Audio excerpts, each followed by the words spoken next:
where the mind is without fear and the head is held high, where knowledge is free.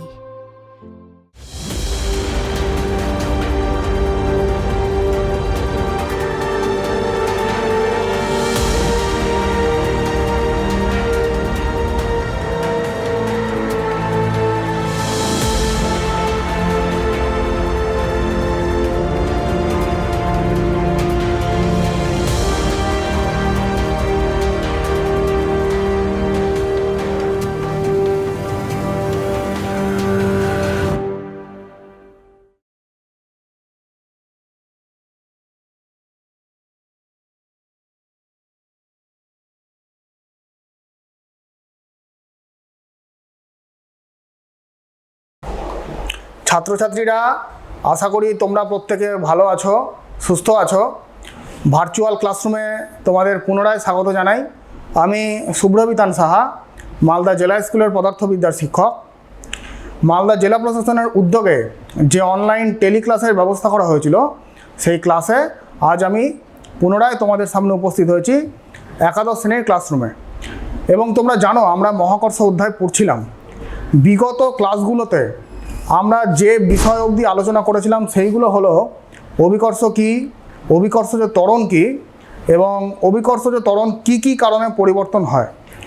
আজকে আমাদের মূল আলোচ্য বিষয় হবে গ্রহ ও উপগ্রহের গতি সংক্রান্ত কেপলারের সূত্রাবলী বা Kepler's laws of planetary motion, যেটা খুবই গুরুত্বপূর্ণ পরীক্ষার জন্য এবং তোমাদের অবশ্যই ভালো করে জানতে হবে। দেখো, বিজ্ঞানী কোপার্নিকাসের সময় থেকেই জানা গেছিল যে গ্রহগুলো কিন্তু প্রত্যেকে সূর্যের চারিদিকে প্রদক্ষিণ করে, কিন্তু গ্রহগুলির গতির প্রকৃতি কীরকম বা তারা কি নিয়মে সূর্যের চারিদিকে প্রদক্ষিণ করে সেই বিষয়ে কিন্তু স্পষ্ট ধারণা তখনও ছিল না। পরবর্তীকালে জ্যোতির্বিজ্ঞানী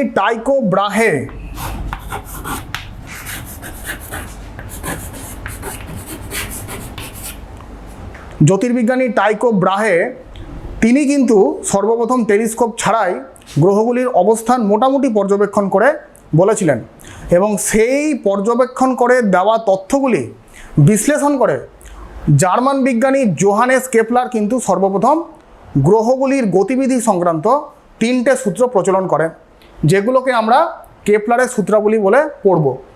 আজকে আমাদের topic Kepler's laws of planetary motion. তো সেখানে আমরা 3টে সূত্র আমরা পড়ব। কেপলারের 3টে পৃথক পৃথক সূত্র আছে। তো আমরা প্রথমে সূত্রগুলো পড়ব, পরে আমরা ব্যাখ্যায় যাব। তো কেপলারের প্রথম সূত্র কি? কেপলারের প্রথম সূত্র বলেছে যে কোনো গ্রহ সূর্যকে প্রদক্ষিণ করবে একটি উপবৃত্তাকার কক্ষপথে এবং সূর্য সেই উপবৃত্তাকার কক্ষপথের একটি ফোকাসে থাকবে। তাহলে আমরা যদি একটু বোঝার চেষ্টা করি, তাহলে ধরে নাও এটা একটা উপবৃত্তাকার কক্ষপথ, যার যে কোনো একটি ফোকাস যদি এটা হয়, এখানে যদি সান থাকে তাহলে এটা আর্থ বা অন্য যে কোনো গ্রহ। তাহলে এরকম মোটামুটি একটা উপবৃত্তাকার কক্ষপথে যে কোনো গ্রহ সূর্যকে প্রদক্ষিণ করবে, যার দুটো ফোকাস থাকবে, একটা উপবৃত্তের দুটো ফোকাস, তার যে কোনো একটা ফোকাসে সূর্য থাকবে। এইটা হলো প্রথম সূত্র। দ্বিতীয় সূত্র কি?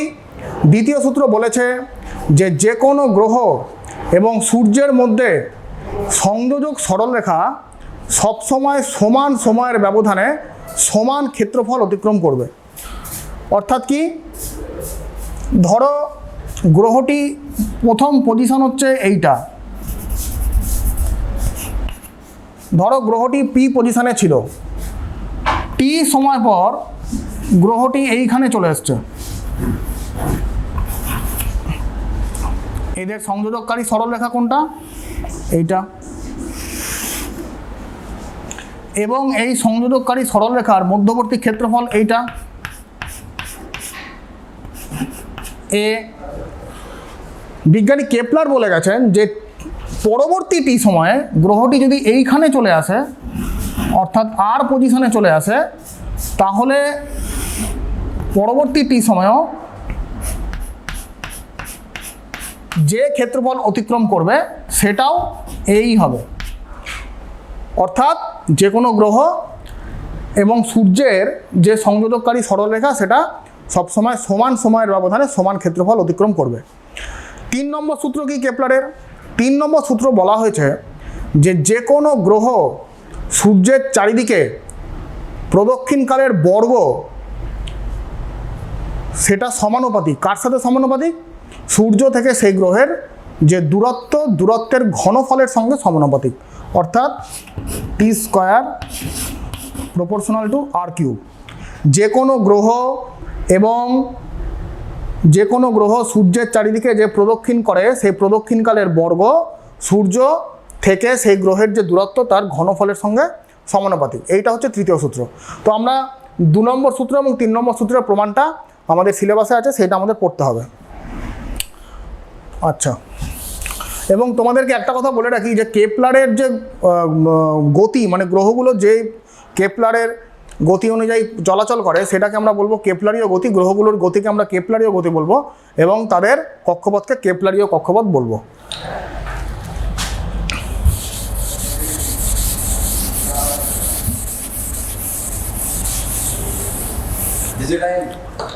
আমরা এখন কেপলারের দ্বিতীয় সূত্রের প্রমাণ পড়ব।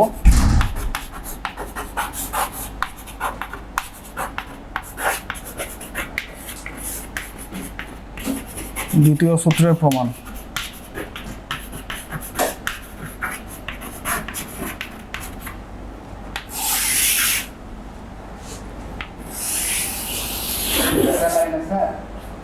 আচ্ছা, ধরা যাক এইটা হচ্ছে একটা উপবৃত্তাকার কক্ষপথ এবং উপবৃত্তাকার কক্ষপথের এটা ফোকাস যেখানে সূর্য আছে। যে কোনো একটা গ্রহ ধরো এখানে আছে পি পজিশন। ধরো ডেল্টা টি সময় পরে, ডেল্টা টি অত্যন্ত ক্ষুদ্র সময় পরে গ্রহটা এইখানে চলে আসছে কিউতে, এবং তাদের সংযোজক সরলরেখাটা যদি আমি টেনে দিই,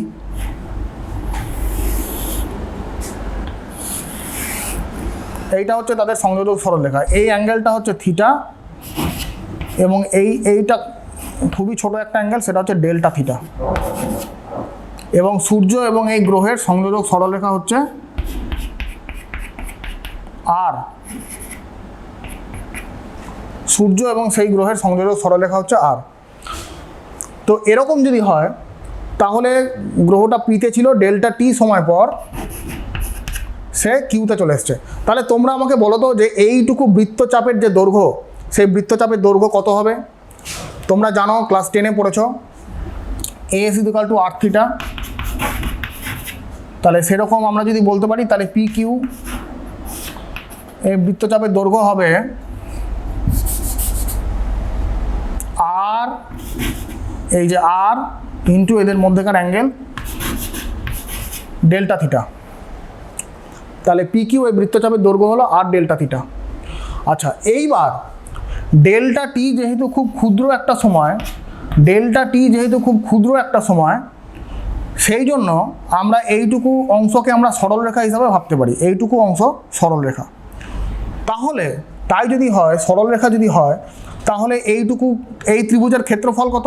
এস পি কিউ, এই ত্রিভুজের ক্ষেত্রফল কত? ত্রিভুজ এস পি কিউ এর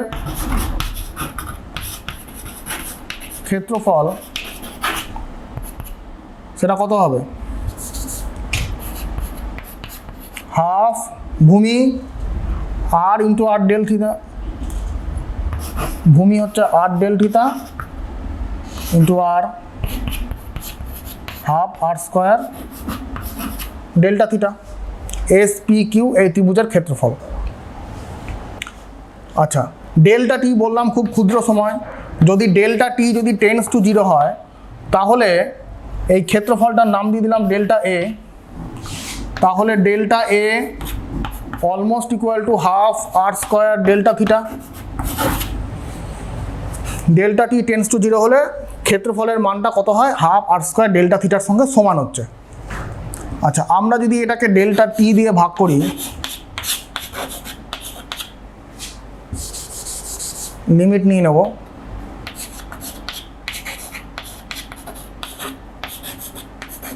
delta A by delta T সমান কী হবে half R square limit delta T tends to 0 delta theta by delta T. তোমরা অঙ্কে পড়েছো limit delta T tends to 0 del A del T মানে D A D T, D A DT is equal to half R square D theta D T. আচ্ছা, এবার তোমরা class 11-এরই বৃত্তীয় গতি অধ্যায় পড়েছো omega is equal to D theta D T, কৌণিক বেগ মানে কৌণিক সময়, কৌণিক সরণ বাই সময়, কৌণিক বেগ ইজ ইকুয়াল টু কৌণিক সরণ বাই সময়। তাহলে আমরা লিখতে পারি dA DT is equal to half R square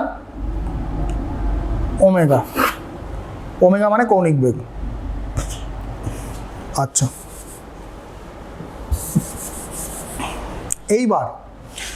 এইবার আমরা সেই গ্রহটার কৌণিক ভরবেগ আমরা বিচার করব। কৌণিক ভরবেগ কত? এল ইজ ইকুয়াল টু আমরা জানি এম ভি আর, কৌণিক ভরবেগ মানে রৈখিক ভরবেগ ইন্টু বৃত্তপথের ব্যাসার্ধ এম ভি আর। আচ্ছা, আমরা জানি V is equal to R omega, V R omega into R, তাহলে এটা হয়ে গেল এম আর স্কোয়ার ওমেগা। হ্যাঁ, আচ্ছা, তাহলে এখান থেকে আমরা পেয়ে যাচ্ছি এল বাই এম মানে আর স্কোয়ার ওমেগা। এবার এই মানটা যদি এইখানে বসাই তাহলে কি হবে? তাহলে D A DT is equal to দাঁড়াচ্ছে L by 2m। D A D T তাহলে কি দাঁড়াচ্ছে? L by 2m। আচ্ছা, এটা আমি মিটিয়ে দিই। দেখো এখানে করছি, এইবার এলটা তো একটা ধ্রুবক, যদি কোনো বস্তুর উপর যদি বাহ্যিক বল যদি না প্রযুক্ত হয় তাহলে তার কৌণিক ভরবেগ ধ্রুবক থাকে। তাহলে আমরা ধরে নিলাম যে সূর্য সহ এই যে গ্রহ আছে তার উপর কোনো বাহ্যিক বল প্রযুক্ত হচ্ছে না। যদি বাহ্যিক বল প্রযুক্ত না হয় তাহলে এলটা কনস্ট্যান্ট, আর এমটা তো গ্রহের ভর, সেটা তো অবশ্যই কনস্ট্যান্ট। তাহলে আমরা পেয়ে গেলাম dA DT is equal to constant, অর্থাৎ আমাদের কিন্তু সেকেন্ড লয়ের প্রমাণটা হয়ে গেল। DA DT is equal to constant মানে কি? যে সবসময় গ্রহটি সমান সময়ের ব্যবধানে সমান ক্ষেত্রফল অতিক্রম করবে। সূর্য এবং যে কোনো গ্রহের সংযোজক সরলরেখা সমান সময়ের ব্যবধানে সমান ক্ষেত্রফল অতিক্রম করবে। এইটা হচ্ছে আমাদের কেপলারের লস দ্বিতীয় সূত্রের প্রমাণ।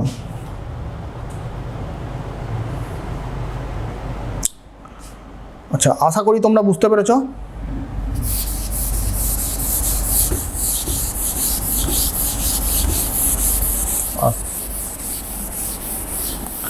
এবার আমরা কেপলারের সূত্রের তৃতীয় সূত্রের প্রমাণটা আমরা দেখব। কেপলারের তৃতীয় সূত্রের প্রমাণ, যেটা আমাদের সিলেবাসে অবশ্যই আছে।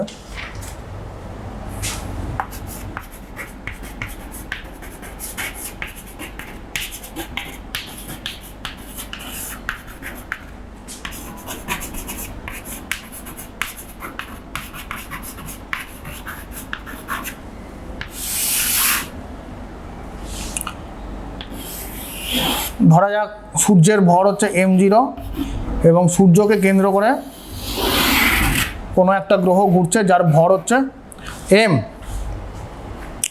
দেখো, কোনো গ্রহ যে গতিবেগে সূর্যকে প্রদক্ষিণ করে তাকে আমরা প্রদক্ষিণ দ্রুতি বলবো। সেই প্রদক্ষিণ দ্রুতিটা হচ্ছে এই ভরের প্রদক্ষিণ দ্রুতি হচ্ছে v। আচ্ছা, তাহলে এদের মধ্যবর্তী দূরত্ব হচ্ছে r।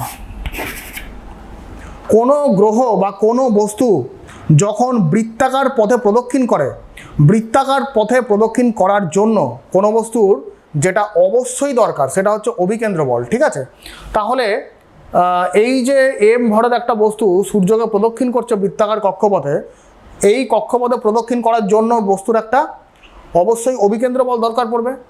তাহলে সেই অভিকেন্দ্র বলটা কত? সেই অভিকেন্দ্র বলটা হচ্ছে mv স্কোয়ার বাই আর। আমরা জানি এটা আগেই, কিন্তু সেই অভিকেন্দ্র বল যে দরকার এই গ্রহটার বৃত্তপথে ঘোরার জন্য অভিকেন্দ্র বলটা দরকার, কিন্তু সেই অভিকেন্দ্র বলটাকে সাপ্লাই কী করবে? কোত্থেকে পাবে গ্রহটা? সেই গ্রহটা অভিকেন্দ্র বলটা পাবে এই সূর্য আর গ্রহের মধ্যে যে মহাকর্ষীয় আকর্ষণ বল কাজ করছে সেটাই। মহাকর্ষীয় আকর্ষণ বলটা জাস্ট এই অভিকেন্দ্র বলের সঙ্গে সমান হয়ে যাবে, কারণ মহাকর্ষীয় আকর্ষণ বলটাই সেই অভিকেন্দ্র বলকে যোগান দিচ্ছে। মহাকর্ষী আকর্ষণ বল Gm0 m/r²। আর এখান থেকে একটা আর কাটলো, mm ক্যান্সেল, তাহলে v দাঁড়াচ্ছে √Gm0/r। গতিবেগ দাঁড়ালো, প্রদক্ষিণ দ্রুতি দাঁড়ালো, গ্রহটির প্রদক্ষিণ দ্রুতি v √Gm0/r। তাহলে টাইম পিরিয়ড কত হবে, প্রদক্ষিণ কাল কত হবে? প্রদক্ষিণ কাল বলতে তোমরা বোঝো যে গ্রহটির যে কোনো এক জায়গা থেকে যাত্রা শুরু করে পুনরায় সেই জায়গায় ফিরে আসতে, অর্থাৎ একবার পূর্ণ প্রদক্ষিণ করতে যে সময়টা লাগে সেটাই হচ্ছে প্রদক্ষিণ কাল। তাহলে প্রদক্ষিণ কাল কত? এই গ্রহটা একটা পুরোপুরি বৃত্তাকার পথ প্রদক্ষিণ করে আসছে, অর্থাৎ সে কত পথ প্রদক্ষিণ করছে? 2πr পথ প্রদক্ষিণ করছে। তাহলে total distance covered by velocity, তা সেটাই হচ্ছে তার টাইম পিরিয়ড। আচ্ছা, এই মানটা যদি বসিয়ে দিই এখানে, 2πr × v মানে হচ্ছে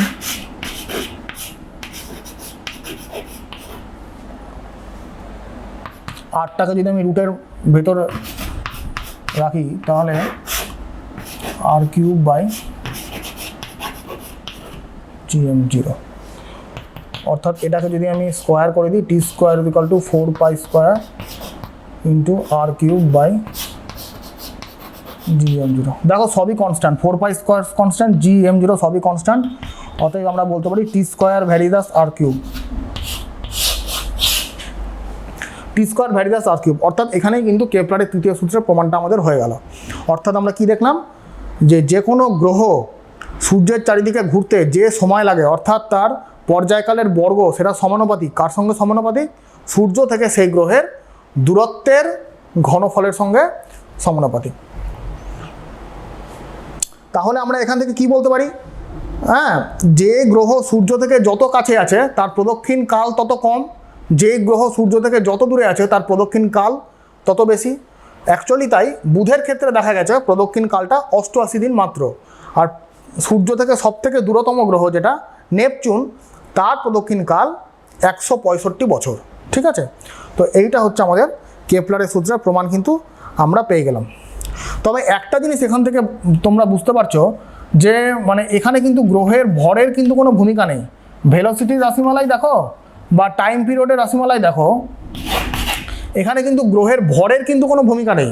অর্থাৎ হালকা ভর বা ভারী ভর যে কোনো বস্তুই, যে কোনো ভরের গ্রহই কিন্তু একই ভেলোসিটিতে সূর্যকে প্রদক্ষিণ করবে এবং তার টাইম পিরিয়ডও গ্রহের ভর নিরপেক্ষ।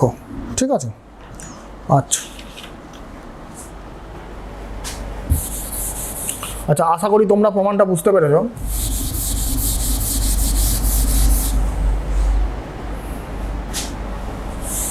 ঠিক আছে,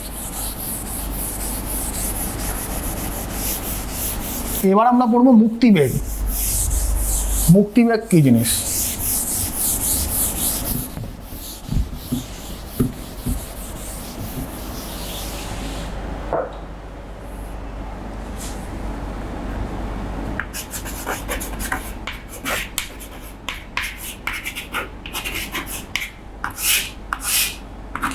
ইংরেজিতে বলে এসকেপ ভেলোসিটি।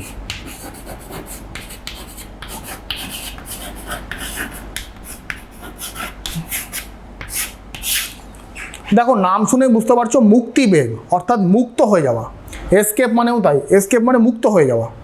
তো মুক্তিবেগ বিষয়টা কি? দেখো তুমি যখন কোনো একটা বস্তুকে একটা নির্দিষ্ট বেগ দিয়ে ওপরের দিকে ছুড়ে যাও, তুমি কি দেখবে যে কিছুটা উচ্চতা যাওয়ার পর বস্তুটা কিন্তু আবার ভূপৃষ্ঠে নেমে এসছে। তুমি যদি আরও একটু জোরে বস্তুটাকে ছোড়ো, অর্থাৎ প্রক্ষেপ বেগ যদি তুমি আরেকটু বেশি দাও, তাহলে তুমি কি দেখবে যে আরও কিছুটা উচ্চতা উঠেছে, তারপরে সেই বস্তুটা আবার ভূপৃষ্ঠে নেমে আসছে। তোমরা এটাও জানো যে ভূপৃষ্ঠে থেকে যখন কোনো একটা বস্তু ওপরে ওঠে, সর্বোচ্চ উচ্চতায় উঠে তার গতিবেগ কিন্তু মুহূর্তের জন্য হলেও 0 হয়। একদম সর্বোচ্চ উচ্চতায় উঠে কোনো বস্তুর গতিবেগ মুহূর্তের জন্য হলেও 0 হয়। আচ্ছা, এইবার তুমি যদি প্রক্ষেপ বেগ ক্রমান্বয়ে যদি বাড়িয়ে যাও, তাহলে একটা নির্দিষ্ট সময় আসবে যখন তুমি কি দেখবে যে প্রক্ষেপ বেগ বাড়াতে বাড়াতে এমন একটা সময় আসবে যখন বস্তুটা কিন্তু আর ভূপৃষ্ঠে ফেরতই আসলো না, অর্থাৎ সেটার সর্বোচ্চ উচ্চতায় তার কিন্তু গতিবেগ 0 হলো না। তুমি এভাবেও বলতে পারো যে একটা নির্দিষ্ট বেগ দিলে দেখা যাচ্ছে বস্তুটা মহাকর্ষীয় আকর্ষণ ক্ষেত্রের বাইরে চলে যাচ্ছে, অর্থাৎ সেটা আমরা বলতে পারি অসীমে চলে গেছে। তো যেই ন্যূনতম বেগ দিলে এই ঘটনাটা ঘটবে সেই বেগটাকেই আমরা বলছি মুক্তিবেগ। তাহলে আমরা ডেফিনেশনটা কী দেবো? ডেফিনেশনটা আমরা এইভাবে দিতে পারি যে ন্যূনতম বেগে কোনো বস্তুকে পৃথিবী পৃষ্ঠ বা অন্য কোনো গ্রহ বা উপগ্রহের পৃষ্ঠ থেকে ছুড়লে সেটি তার মহাকর্ষীয় আকর্ষণ ক্ষেত্রের বাইরে চলে যায়, অর্থাৎ আমরা বলতে পারি সেটি আর ভূপৃষ্ঠে ফেরত আসবে না। ওই যে তুমি একটা ন্যূনতম গতিবেগ দিলে সেই গতিবেগটাই হচ্ছে মুক্তিবেগ, বা এসকেপ ভেলোসিটি আমরা বলবো। তাহলে আমরা একটু বিষয়টা আমরা দেখি। আমরা পৃথিবীর ক্ষেত্রে বিবেচনা করব মুক্তিবেগ কত, মুক্তিবেগের রাশিমালাটা আমরা দেখি। ধরো এটা পৃথিবীর ভর সবসময় হয় ক্যাপিটাল এম, তার ব্যাসার্ধ হয় ক্যাপিটাল আর, এইটা তার সেন্টার, এইটা ধরে নাও তার রেডিয়াস।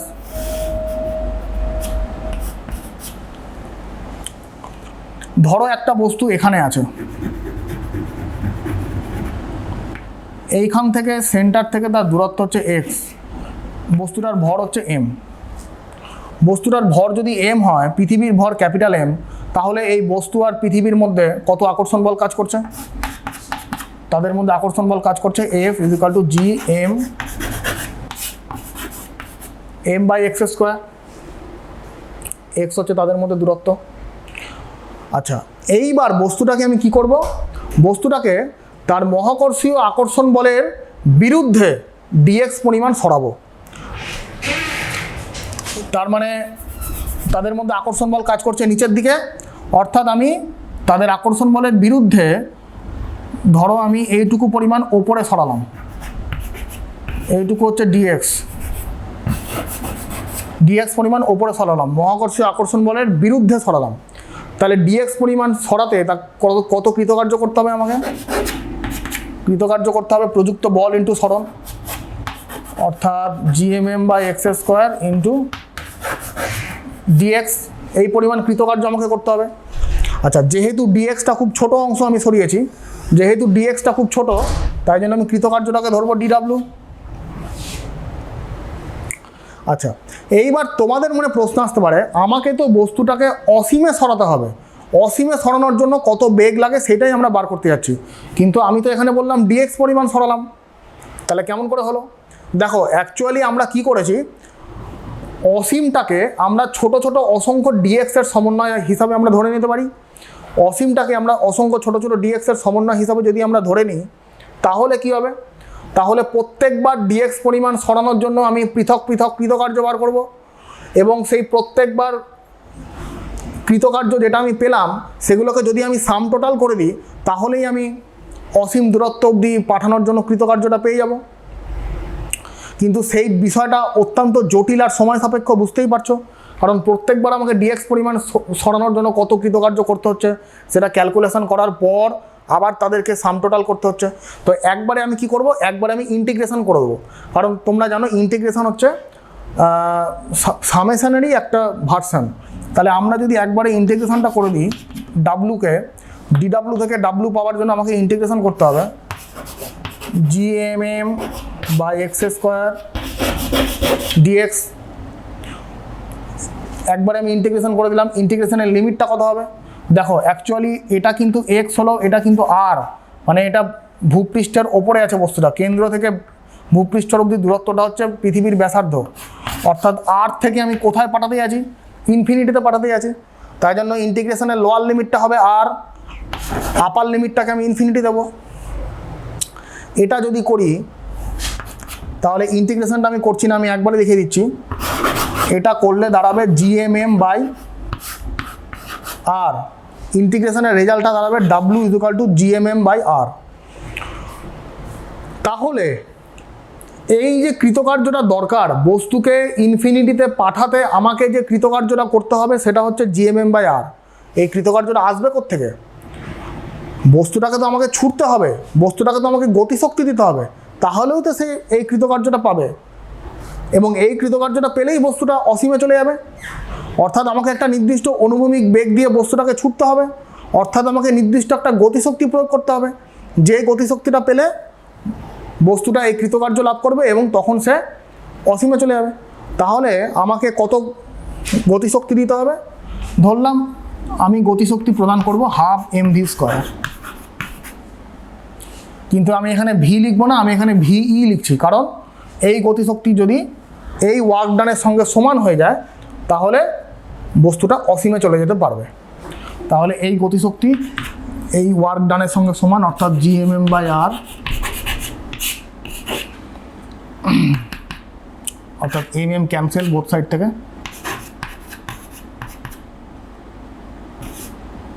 একবারে করে দিই।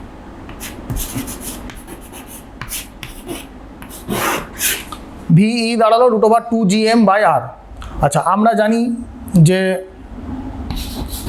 g =GM/r²।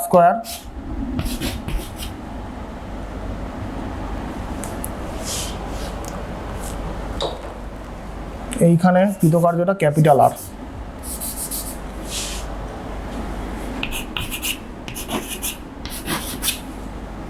gm/r²। তাহলে এইখানে যদি gm এর মানটা পুট করি gr², তাহলে কত দাঁড়াচ্ছে? ভিই দাঁড়াচ্ছে 2gr। তাহলে এসকেপ ভেলোসিটির রাশিমালা দাঁড়ালো √2gr, 2 মাল্টিপ্লাইড বাই অভিকর্ষজ ত্বরণ মাল্টিপ্লাইড বাই পৃথিবীর ব্যাসার্ধ। তাহলে এইখানে তোমাদের সমস্ত মান জানা আছে। এই মানগুলো তুমি যদি পুট করো, অর্থাৎ জি এর ভ্যালু তুমি যদি 9.8 মিটার/সেকেন্ড² বসাও এবং আর এর ভ্যালু তো 6400 কিলোমিটার, অ্যাকচুয়ালি মিটারে করলে 6.4 × 10⁶ মিটার তুমি যদি এখানে বসাও, তাহলে এখানে ভিই এর মানটা পাবে অলমোস্ট 11.2 কিলোমিটার/সেকেন্ড। অর্থাৎ পৃথিবী থেকে ছোড়া কোনো বস্তুর মুক্তিবেগের মান হলো 11.2 কিলোমিটার/সেকেন্ড। অর্থাৎ এই বেগে তুমি যদি কোনো বস্তুকে পৃথিবী পৃষ্ঠ থেকে ছোড়ো তাহলে সেটা কিন্তু তার মহাকর্ষীয় আকর্ষণ ক্ষেত্রের বাইরে চলে যাবে, অর্থাৎ আমরা বলতে পারি বস্তুটা অসীমে চলে যাবে। ঠিক আছে, তোমরা গোটা বিষয়টা একবার দেখে নাও, অসুবিধা হলে। আচ্ছা,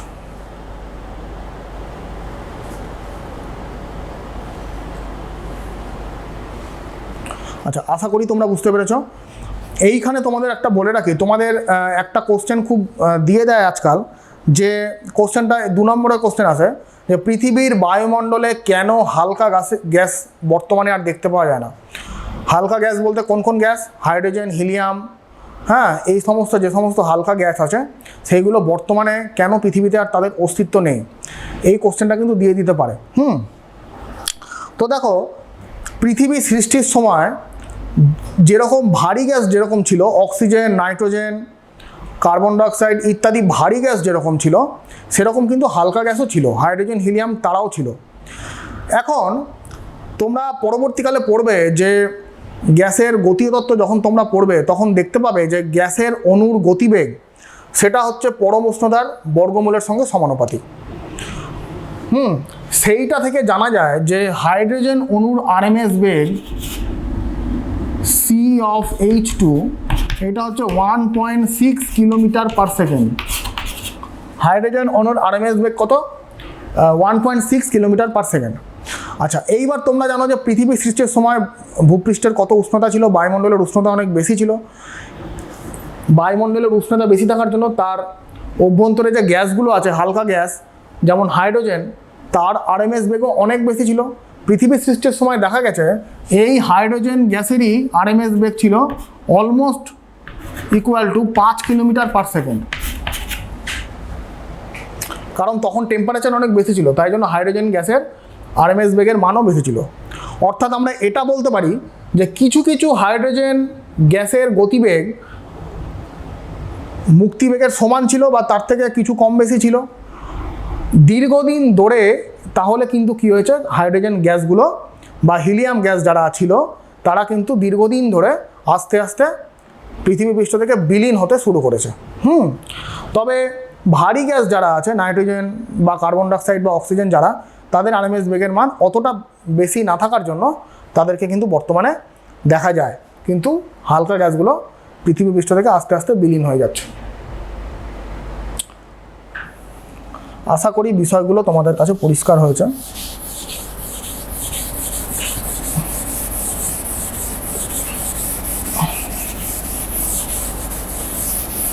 আচ্ছা, এইবার আমাদের যেটা পাঠ্য বিষয়,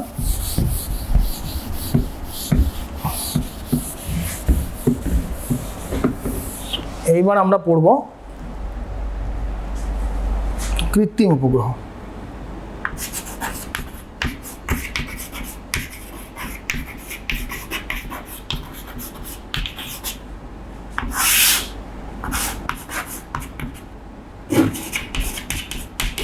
আর্টিফিশিয়াল স্যাটেলাইট।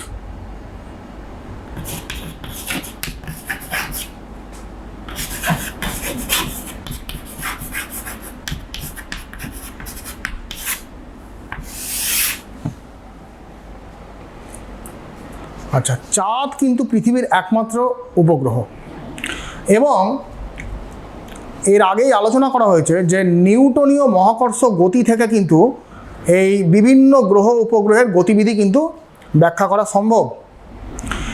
এর থেকেই বিজ্ঞানীদের ধারণা হলো যে আমরা পৃথিবী থেকে ছোড়া কোনো বস্তুকে যদি আমরা যথাযথ দূরত্বে নিয়ে গিয়ে যথাযথ অনুভূমিক বেগ আমরা দিতে পারি, তাহলে সেগুলো কিন্তু চাঁদের মতোই পৃথিবীকে প্রদক্ষিণ করতে শুরু করবে। এই ধারণারই বাস্তব প্রয়োগ কবে ঘটল? এই ধারণারই বাস্তব প্রয়োগ ঘটল 1957 সালের 4 অক্টোবর। তখন কি ঘটল? তখন রাশিয়ার বিজ্ঞানীরা স্পুটনিক 1 নামে প্রথম কৃত্রিম উপগ্রহ কিন্তু পৃথিবীর কক্ষপথে স্থাপন করেছিলেন। আসলে কি হয় বিষয়টা, যে বিভিন্ন উপগ্রহকে কিন্তু রকেটের সাহায্যে উৎক্ষেপণ করা হয়, খাড়াভাবে পূর্ব দিকে কিন্তু উৎক্ষেপণ করা হয়। বিভিন্ন উপগ্রহকে আমরা রকেটের সাহায্যে উৎক্ষেপণ করতে পারি, এবং প্রযুক্তিগত দিক দিয়ে উপগ্রহের পেছনে রকেটকে এমনভাবে সাজানো থাকে যাতে আমরা কিন্তু বিভিন্ন দিকে রকেটের গতির অভিমুখটা আমরা চেঞ্জ করতে পারি। এবং গতির অভিমুখটা চেঞ্জ করার ফলে কি হয়, একটা নির্দিষ্ট উচ্চতায় গিয়ে যদি আমরা সেই উপগ্রহটাকে একটা নির্দিষ্ট অনুভূমিক বেগ আমরা দিতে পারি, তাহলে সেটা কিন্তু পৃথিবীর কক্ষপথে গিয়ে পৃথিবীকে প্রদক্ষিণ করতে শুরু করবে। তবে বর্তমানে শুধু পৃথিবীর চারিদিকেই কৃত্রিম উপগ্রহ নয়, বিভিন্ন গ্রহ চারিদিকে বা বিভিন্ন উপগ্রহের চারিদিকেরও কিন্তু কৃত্রিম উপগ্রহ পাঠানো সম্ভব হয়েছে। ঠিক আছে, তো আমরা এখন কৃত্রিম উপগ্রহের দ্রুতি এবং পর্যায়কাল আমরা আলোচনা করব।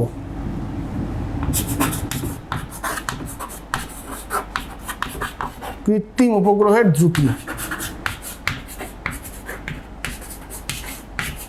দ্রুতি বলতে যে গতিবেগ নিয়ে সেটা ঘুরছে সেইটাই হচ্ছে তার প্রদক্ষিণ দ্রুতি। তাহলে ধরে নাও এটা হচ্ছে পৃথিবী। আচ্ছা, এইবার এই পৃথিবীর চারিদিকে ধরো এই কক্ষপথে একটা কৃত্রিম উপগ্রহ ঘুরছে। ধরো এটা কৃত্রিম উপগ্রহ, যার ভর হচ্ছে m এবং যার প্রদক্ষিণ দ্রুতি হচ্ছে v। এবং তোমরা জানো যে পৃথিবীর ভর হচ্ছে ক্যাপিটাল M, পৃথিবীর ব্যাসার্ধ হচ্ছে ক্যাপিটাল R। এবং যদি কক্ষপথটা যদি বৃত্তাকার হয় তাহলে আমরা বলতে পারি যে তার প্রদক্ষিণ দ্রুতিটা ধ্রুবক, এটা আমরা বলতে পারি। কিন্তু যদি বৃত্তাকার কক্ষপথ না হয় তাহলে সেটা আমরা কন্ট্রোল করতে পারি না। তাহলে এই কৃত্রিম উপগ্রহটাও, আচ্ছা আরেকটা জিনিস বলে দিই যে ভূপৃষ্ঠ থেকে এইটুকু আর, তোমরা ভালোই বুঝতে পারছো এটা কেন্দ্র থেকে পৃথিবীর ভূপৃষ্ঠ, ভূপৃষ্ঠ থেকে এইচ উচ্চতায় আছে। ভূপৃষ্ঠ থেকে যে উচ্চতায় আছে উপগ্রহটা সেটা হচ্ছে এইচ। এবং তাহলে আমরা বলতে পারি পৃথিবীর কেন্দ্র থেকে কত উচ্চতায় আছে, কেন্দ্র থেকে ধরো এখানে পি, তাহলে ও পি মানে আমরা কত বলতে পারি ওপিকে আমরা কত বলতে পারি, আর প্লাস এইচ, কেন্দ্র থেকে সেই কৃত্রিম উপগ্রহের দূরত্ব আর প্লাস এইচ, যেটাকে আমরা ছোট হাতের আর দিয়ে ডিনোট করছি। আচ্ছা এইবার কি, এইবার তো এই কৃত্রিম উপগ্রহটা পৃথিবীকে প্রদক্ষিণ করছে, বৃত্তাকার পথে প্রদক্ষিণ করছে। এক্ষুনি বললাম, তোমরা আগেও পড়েছো যে যখনই কোনো একটা বস্তু বৃত্তাকার কক্ষপথে বা বৃত্তাকারভাবে ঘোরে, তখন সেই বস্তুর অবশ্যই দরকার পড়ে যেটি, সেটি হচ্ছে অভিকেন্দ্র বল। তাহলে এই গ্রহেরও বা একটা কৃত্রিম উপগ্রহ একটা অভিকেন্দ্র বল দরকার। সেটা কত? সেটা হচ্ছে mv²/r।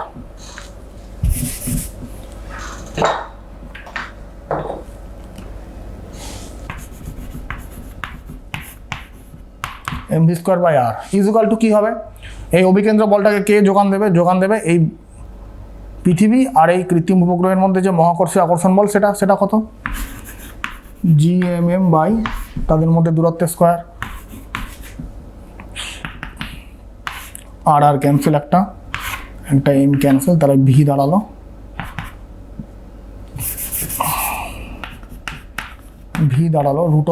√gm/r। আচ্ছা তোমরা জানো gm মানে হচ্ছে gr², অর্থাৎ gr²/r। আরটাকে যদি রুটের বাইরে নিয়ে আসি তাহলে আর মানে হচ্ছে g/r। আচ্ছা এই আর মানে এক্ষুনি পড়ালাম আর প্লাস এইচ, এই আর মানে আর প্লাস এইচ, তাহলে আমরা ওখানে আর প্লাস এইচ লিখে দিতে পারি।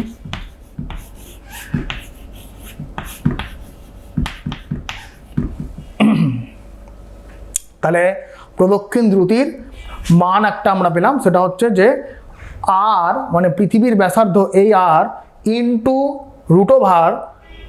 √g/r+h, অর্থাৎ অভিকর্ষজ ত্বরণ ডিভাইডেড বাই r+h। আচ্ছা এবার আমরা পর্যায়কাল বার করব। পর্যায়কাল যদি বার করতে চাই তাহলে পর্যায়কাল এক্ষুনি বললাম যে একবার পূর্ণপথ প্রদক্ষিণ করে ঘুরে আসতে যে সময় লাগে তাকে আমরা পর্যায়কাল বলি। পর্যায়কাল মানে এখানে 2πr/v হবে, কারণ বৃত্তাকার পথ প্রদক্ষিণ করে আসছে 2πr/v। তাহলে 2πr/v মানে আমরা যদি 2πr/v মানে এই মানটা বসাই r/gm, অর্থাৎ এই আরটাকে যদি আমি এর মধ্যে রুটের মধ্যে নিয়ে যাই তাহলে কি হবে? 2π√r³/gm, অর্থাৎ t মানে কি দাঁড়াচ্ছে? 2π√r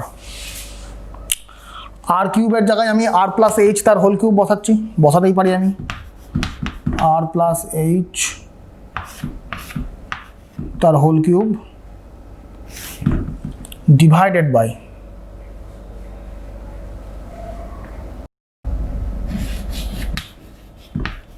gr²।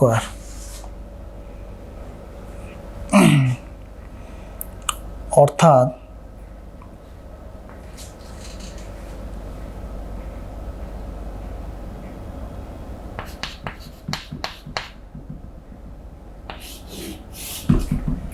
এখান থেকে যদি আমি আর কিউবটা কমন নিই তাহলে কি হবে?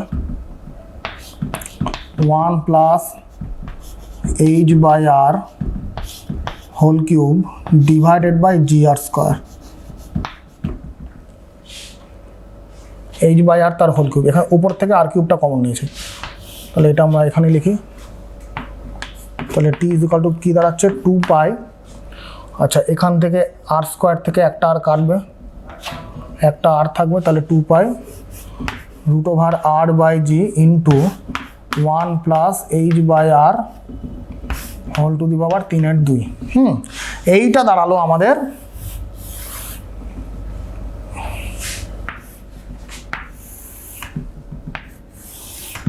দেখো, এইটা দাঁড়ালো প্রদক্ষিণ দ্রুতির রাশিমালা, এইটা দাঁড়ালো টাইম পিরিয়ডের রাশিমালা।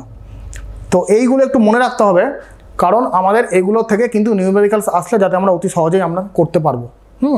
ফর্মুলাগুলো যদি জানা থাকে তাহলে জাস্ট 10 থেকে 15 সেকেন্ড লাগবে আমাদের একটা এমসিকিউ সলভ করতে, আর কিচ্ছু না।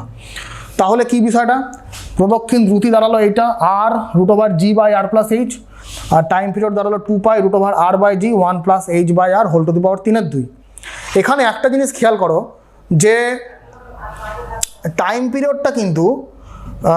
পিরিয়ডটা কিন্তু এই হাইটের সঙ্গে সমানুপাতিক, ঠিক আছে। এবং বুঝতেই পারছো টাইম পিরিয়ডটা সমানুপাতিক। এইচ মানে কি, যে যত দূরে ভূপৃষ্ঠ থেকে যত দূর দিয়ে যত কৃত্রিম উপগ্রহ ঘুরবে তার টাইম পিরিয়ড তত বেশি হবে, অর্থাৎ তার ভূপৃষ্ঠ থেকে যত উঁচু দিয়ে ঘুরবে তত কিন্তু তার টাইম পিরিয়ড বেশি।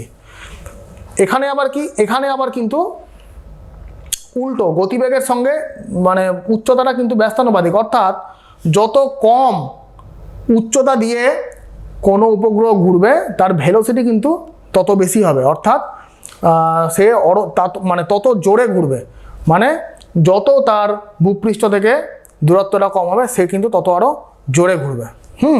এইখান থেকে কিন্তু আমরা এই দুটো জিনিস কনক্লুড করতে পারি।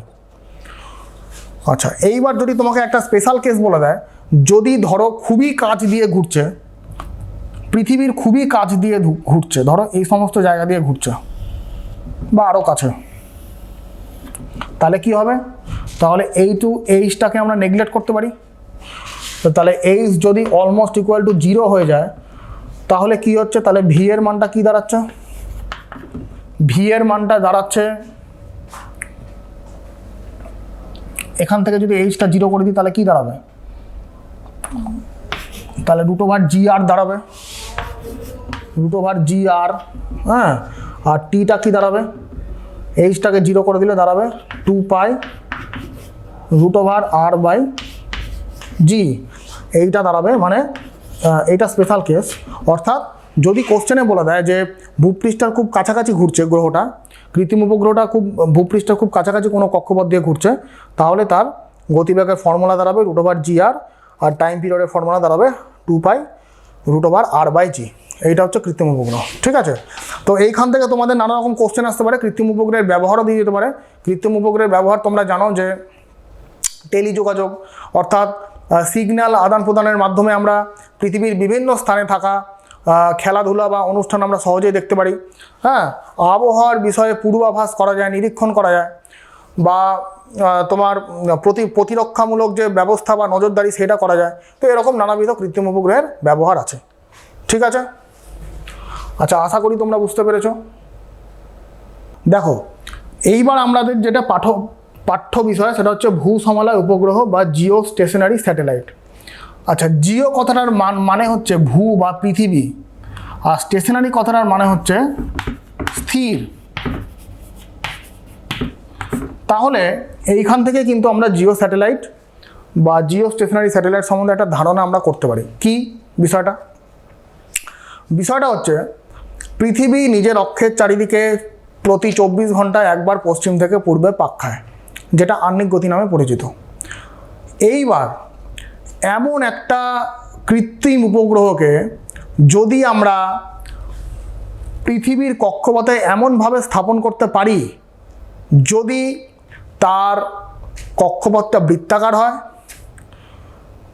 যদি তার কক্ষপথটা নিরক্ষতলে থাকে, পৃথিবীর নিরক্ষতলে থাকে বা ইকুইটোরিয়াল প্লেনে থাকে, এবং যদি সেই কৃত্রিম উপগ্রহটি পৃথিবীর চারিদিকে পৃথিবীর আহ্নিক গতির মতোই সে পশ্চিম থেকে পূর্বে 24 ঘন্টায় একবার পাক খায়, তাহলে আমাদের কি মনে হবে? তাহলে আমাদের মনে হবে যে পৃথিবীর কৌণিক গতিবেগের সাপেক্ষে সেই কৃত্রিম উপগ্রহের আপেক্ষিক কৌণিক গতিবেগ 0, অর্থাৎ আমাদের মনে হবে যেন আকাশের একটা নিরক্ষতলের ওপর একটা নির্দিষ্ট জায়গায় আকাশে সেই কৃত্রিম উপগ্রহটা স্থির অবস্থায় আছে। এই রকম উপগ্রহকে আমরা ভূসমলয় উপগ্রহ বা জিও স্টেশনারি স্যাটেলাইট বলবো, এবং তার কক্ষপথটাকে ভূসমলয় কক্ষপথ বলবো। তাহলে আমি যে কন্ডিশনটা বললাম, কন্ডিশন 3টে কি আমি এখানে লিখে দিই, যে উপগ্রহের কক্ষপথটা বৃত্তাকার হবে, কৃত্রিম উপগ্রহের কক্ষপথটা বৃত্তাকার হবে, কক্ষপথ বৃত্তাকার হবে।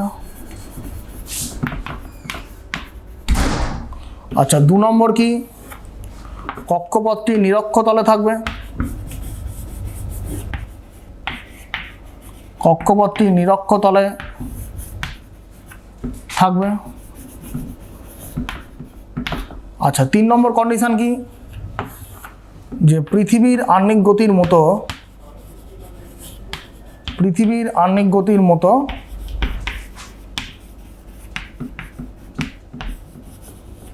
উপগ্রহটিও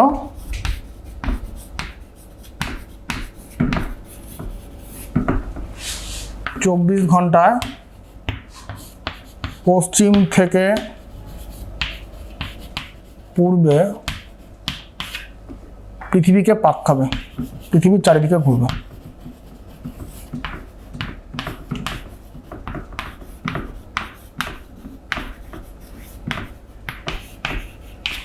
এই 3টে কন্ডিশন যদি কোনো কৃত্রিম উপগ্রহ স্যাটিসফাই করে, তাহলে আমরা কি বুঝতে পারবো, তাহলে আমরা দেখব যে তার কৌণিক বেগের সাপেক্ষে, পৃথিবীর কৌণিক বেগের সাপেক্ষে সেই কৃত্রিম উপগ্রহটির কৌণিক গতিবেগ, আপেক্ষিক কৌণিক গতিবেগ 0। অর্থাৎ আমরা কি দেখব, আমরা দেখব যে সেটা আকাশের ওপর একই জায়গায় স্থির অবস্থায় আছে। এই জন্য আমরা একে ভূস্থির বা ভূসমলয় উপগ্রহ বলবো, এবং তার কক্ষপথটাকে ভূসমলয় কক্ষপথ আমরা বলবো। আচ্ছা, তাহলে আমরা তার উচ্চতাটা বের করি। আমাদের কিন্তু কোশ্চেনে খুবই দিয়ে দেয় যে ভূসমলয় উপগ্রহ মোটামুটি কত উচ্চতায়, ভূপৃষ্ঠ থেকে কত উচ্চতায় প্রদক্ষিণ করতে পারে এবং তার প্রদক্ষিণ বেগটা কত, সেটা কিন্তু আমাদের পরীক্ষার সময় খুবই দিয়ে দেয়। তো চলো আমরা এখন সেটা বার করব। আচ্ছা,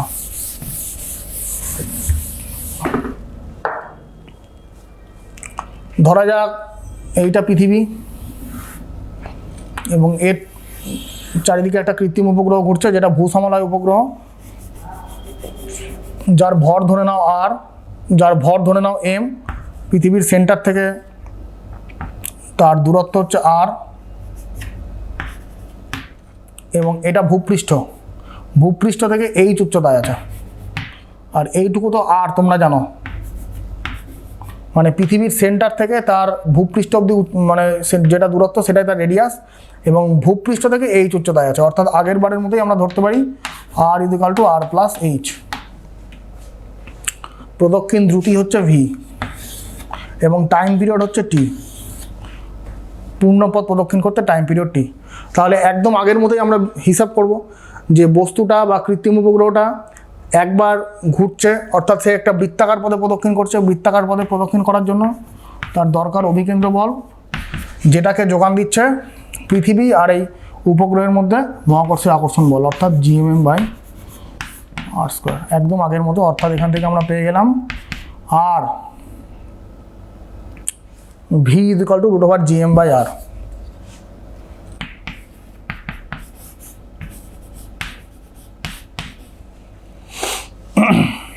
ইকুয়াল টু GM মানে তোমরা জানো GR²/r।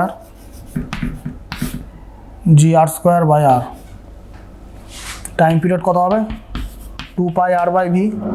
বৃত্তাকার পথ প্রদক্ষিণ করছে, অর্থাৎ মানটা যদি বসিয়ে দিই 2πr ইন্টু v মানে হচ্ছে r/gr²।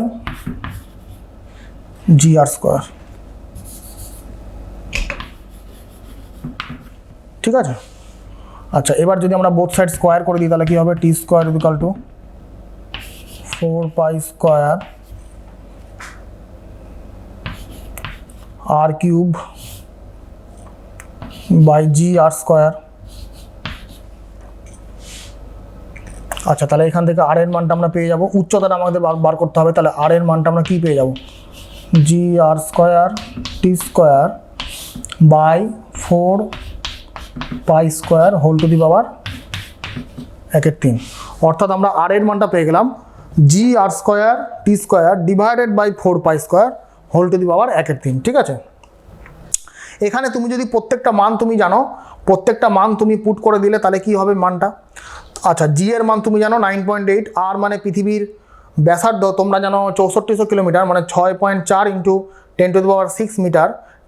টি মানে হচ্ছে পর্যায়কাল, সেটা কত হবে, প্রদক্ষিণকালটা, সেটা 24 ঘন্টায় একবার পাক খাচ্ছে, তার মানে পর্যায়কাল অবশ্যই 24 ঘন্টা হবে। 24 ঘন্টা মানে 86,400 সেকেন্ড। এই মানটা এখানে বসাতে হবে। আর 4π² মান তো তোমরা জানো। তাহলে এই মানগুলো যদি এখানে বসিয়ে দাও, তাহলে আর এর মান দাঁড়াবে almost equal two 42,340 kilometre. 42,340 kilometre. কোত্থেকে ডিস্টেন্সটা কত? আর, ছোটো হাতের আর, মানে সেন্টার থেকে তার দূরত্ব, সেন্টার থেকে কৃত্রিম উপগ্রহের দূরত্ব। তাহলে যদি বলি যে ভূপৃষ্ঠ থেকে তার দূরত্ব কত হবে, এইটুকু কত হবে, তাহলে এইচ হবে কতটা, এর থেকে রেডিয়াসটা বাদ দিতে হবে। আচ্ছা, 42,340 মাইনাস 6400 কিলোমিটার যদি করো, তাহলে অলমোস্ট বেরাবে 36,000 কিলোমিটার। অর্থাৎ ভূসমলয় উপগ্রহকে যদি আমাকে প্লেস করতে হয়, পৃথিবীর চারিদিকে যদি ভূসমলয় উপগ্রহকে প্লেস করতে হয়, তাহলে তার উচ্চতা হওয়া উচিত ভূপৃষ্ঠ থেকে 36,000 কিলোমিটার। এবং এখান থেকে আমরা কিন্তু তার প্রদক্ষিণ বেগটাও বার করতে পারি। এই যে প্রদক্ষিণ বেগটা, V is equal to 2πr/t করে। আচ্ছা, এই আর এর মানটা এইটা বসাবে, 42,340কে এসআইতে করবে, মিটারে করবে, টাইম পিরিয়ড তো বলেই দিলাম 86,400। সেই মানটা যদি বসাও, তাহলে ভি এর মানটা অলমোস্ট দাঁড়াবে 3.079 এত কিলোমিটার পার সেকেন্ড। অর্থাৎ বুঝতে পারছো যে কতটা দ্রুত গতিতে সে কিন্তু প্রদক্ষিণ করছে। অলমোস্ট 3 কিলোমিটার পার সেকেন্ড গতিবেগে ভূসমলয় উপগ্রহটা পৃথিবীকে প্রদক্ষিণ করছে। ঠিক আছে, দেখো তাহলে আমরা এবার একটা নিউমেরিক্যালসে চলে যাচ্ছি সরাসরি। হ্যাঁ, প্রশ্নটা কী বলেছে সেটা আমি একবার বলে দিচ্ছি, যে 10 গ্রাম পার সেন্টিমিটার কিউব ঘনত্বের একটি গ্রহের চারপাশে একটি ক্ষুদ্র উপগ্রহ ঘুরছে। তার কক্ষপথের ব্যাসার্ধ গ্রহের ব্যাসার্ধ অপেক্ষা সামান্য বেশি। উপগ্রহের পর্যায়কাল কত? যেখানে ক্যাপিটাল জি মানে সর্বজনীন মহাকর্ষীয় ধ্রুবকের মান দেওয়া আছে 6.68 × 10⁻⁸ CGS। তাহলে কি বলেছে, যে একটা গ্রহের চারপাশে একটা ক্ষুদ্র উপগ্রহ ঘুরছে। এই একটা গ্রহ, তার চারিদিকে একটা ক্ষুদ্র উপগ্রহ ঘুরছে। উপগ্রহের ভর ধরে নাও ছোটো হাতের এম, গ্রহের ভর ধরে নাও ক্যাপিটাল এম, তাদের মধ্যে দূরত্ব ধরে নাও আর। তাহলে আমরা এতক্ষণ যা পড়লাম সেই নিয়ে সেই রিলেটেড এই অঙ্কটা। তাহলে এই উপগ্রহটা ঘুরছে, অর্থাৎ ঘোরার জন্য তার কি দরকার পড়ছে? বৃত্তাকার পথে ঘূর্ণনের জন্য দরকার পড়ছে অভিকেন্দ্র বল। তাহলে অভিকেন্দ্র বলের রাশিমালা কত? mv²/r, mv²/r ইজুকাল টু, এই অভিকেন্দ্র বলটাকে সরবরাহ কে করছে? সেটা হচ্ছে এই গ্রহ আর এবং এই কৃত্রিম উপগ্রহের যে মহাকর্ষীয় আকর্ষণ বল, সেটা gmm/r²। আচ্ছা, এখান থেকে আর আর ক্যান্সেল, mm ক্যান্সেল, অর্থাৎ ভি দাঁড়ালো √gm/r। ভি দাঁড়ালো প্রদক্ষিণ বেগ বা প্রদক্ষিণ দ্রুতি যেটা দাঁড়ালো সেটা হচ্ছে √GM/r। আচ্ছা, এইবার দেখো এখানে ঘনত্ব বলে দিয়েছে, তাহলে তোমার এখানে ঘনত্বটা কোথায় কাজে লাগবে? এখানে দেখো ভরের মধ্যেই ঘনত্বটা লুকিয়ে আছে। ভর মানে কি? এই গ্রহের ভর, তো সেই গ্রহের ভর মানে কি? আয়তন গুণ ঘনত্ব। তাহলে গ্রহ তো একটা গোলক, তার মানে তার আয়তন 4/3πr³ হবে, আয়তন গুণ ঘনত্ব রো। তাহলে আমরা যদি এখানে মানটা বসিয়ে দিই, তাহলে জি, রো এর মান জানো 10 বলে দিয়েছে, 4/3πr³ ইন্টু ρ/r। তোমরা বুঝতে পারছো? আচ্ছা,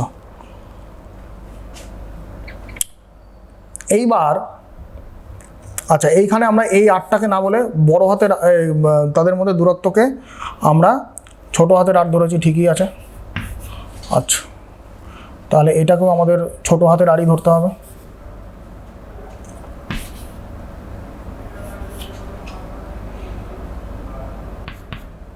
r²